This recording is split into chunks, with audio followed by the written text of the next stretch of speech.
So I've been asked about my thoughts on contrast modulation, and simply put, this is another gimmick from LG to desperately try to gain popularity. Needless to say, LG is the brand that nerfs their LED line simply to promote OLED by making the worst full arrays on the market with the most amount of blooming to make you want to upgrade and get perfect black from their LG OLED displays. Now, Samsung hasn't been doing this, and they've been building a reputation in the LED market through quality, at least mostly quality LEDs, but you still have your problems from Samsung as well. That being said, Samsung has a better reputation for LED televisions, and people know that at this point. NanoCell is usually really bad. I mean, take the SM9000, it's a blooming mess, and people don't want that on their displays. Now, LG, with their 8K NanoCell, wants to attack Samsung and say that they're not adhering to contrast modulation, some new term that consumers don't even know and haven't heard of until LG announced it.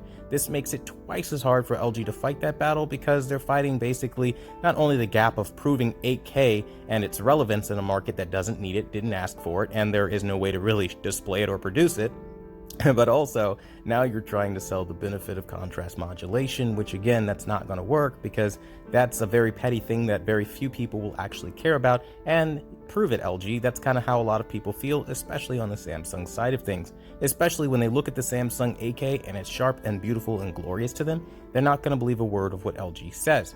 Take into account that LG also lost in the federal court for manipulating their consumers about burn-in. Yeah, the things just don't add up with what LG is saying. Now, that being said, I think LG would have had a stronger case had they attacked Samsung for their awful, and I mean awful, color space management system, but that just wasn't the case, and I think that's ultimately what's going to cost LG the win in the long term. But I'd love to hear your thoughts on this in the comment section down below.